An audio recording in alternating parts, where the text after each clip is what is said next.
This happened to me long ago, but I can still recall that day as clear as day. It's a bit long, but I'll try to simplify as possible. When I was young, maybe 5 or 6 years of age, my family moved over to Hungary from the UK due to my father's job requirements. In the early 1990s, when the dissolution of the Soviet Union had turned the Socialist Republic to liberal democracy, allowing large corporations freely to enter the country and establish a foothold in the land of opportunities. My father was from one of those companies. We bought a large mansion-like house in Budapest. The house was large with 4 rooms and a large front and backyard.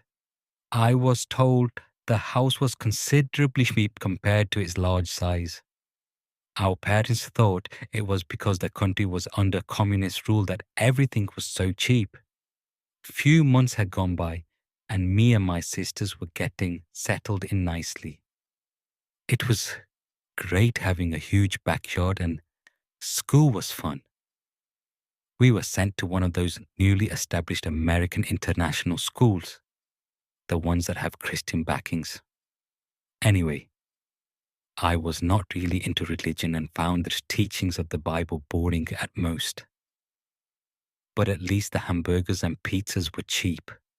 More weeks went by, and we were now completely at home in our new house. But then things got weird really fast. I shared my room upstairs with my sister, and we would talk ourselves to sleep every night. But one night, we were both really tired from some vigorous backyard playing, so we fell asleep almost instantly that night. I was woken in the middle of the night looking for a glass of water. As I awoke, I took a glimpse toward my sister's bed that was on the other side of the room. Then I saw it. In the dark room on her bed, my sister was sitting up. I couldn't see her properly, only her shadowy silhouette. Before I could say anything to her, she lay back down. But it wasn't a normal laying down. She just slammed into her bed like you would when you're frustrated. Odd, I thought, but didn't give much thought to it. My need for a glass of water was a higher priority. But just before I got up from my bed, I saw her sit up again. She just sprung up. It was too weird and I froze. Then she slammed herself back down into the bed and then sprung up and again slammed down into her bed. Again and again. The bed shook, making squeaky noises every time she slammed into her bed. I couldn't move, couldn't breathe. I just lay still in my bed looking at my sister's shadow. Just sit up and lay down again. I don't know how long it had been. Seemed like hours, but she stopped. She sat there very still, dark silhouette, now seemed even darker and black. Then she slowly turned her head towards my bed. So I shut my eyes as hard as I could, hoping that this was all a bad dream. Moments pass, and I muster the strength to open my eyes. I looked towards to my sister's bed, and was met with a dark, blacked-out face fully turned towards me. Panic started to set in. My heart pounding mad, and I wanted to scream, but my mouth was frozen shut by fear. Cold sweat built up and silence filled the room. Fear was overwhelming and I couldn't stand it. I had to do something because I thought I would suffocate at this rate. I don't know where I got the strength to do so, but I rushed out of my bed and ran towards her. I came up to my sister so fast, but the next minute I saw my sister laying down in her bed fast asleep. The dark shadow gone like mist. I frantically shook her awake. My sister woke up to my cries and shaking, confused and still half asleep.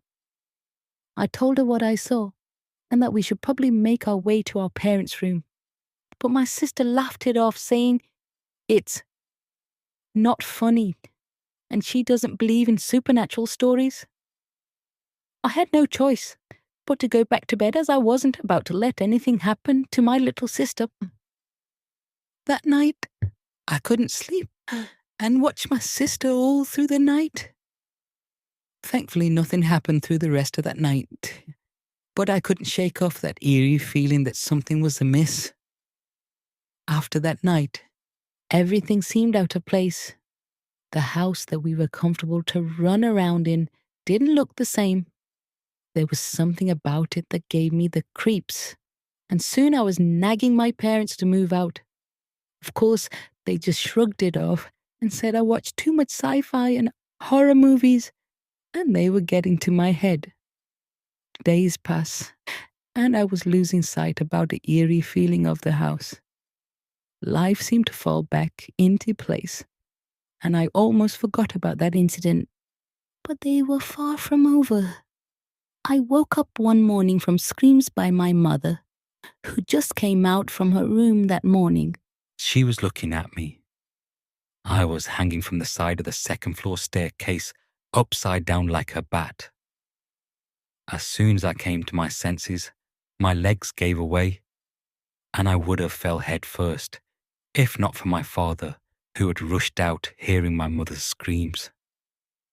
My father grabbed hold of my legs just as they were giving away. I was diagnosed of somnambulism or sleepwalking. The doctor said it was common in children and attributed them to sleeplessness and nightmares. My parents banned me from watching horror movies or any kind of contents that may fuel my nightmares. But after that day, I kept on sleepwalking, and every time would wake up hanging upside down from something. My parents were highly religious and became worried about it. Talk of exorcism and demonic possession were quickly brought up, and I remember a priest visited us not long after. The priest first visited our room. He was in there for a good hour or so and cautioned us not to enter until he deemed it safe. When he came out, there was an uneasy expression on his face. He started looking around and muttering something. Maybe Latin, I wasn't sure. Then he eventually made his way downstairs again. Then he stopped and looked up. He was standing looking up at the ceiling with a face expression that chilled me. Something about his expression just said, supernatural. The ceiling was located right beneath where our room was. He then motioned my parents over and spoke to them for some time. My parents' faces turned white, and we all moved out and rented a hotel room that day. The next day, my parents hired construction workers to tear down the ceiling located under our bedroom. They found a small trapdoor in the ceiling, and when they opened it, they found a small bag of bones from some small animal, maybe chicken or something. But also inside the small compartment there was a small doll made of the same bones from the bag, hanging by a small thread upside down. Needless to say, my parents sold the house and we moved out immediately. We stayed in Hungary for another year and after that returned to the UK. My parents' religious belief and faith had tripled after that. As for me, I had strayed alien to Christianity. I'm not an atheist, and I still believe in God and all, but churches make me uneasy for some reason.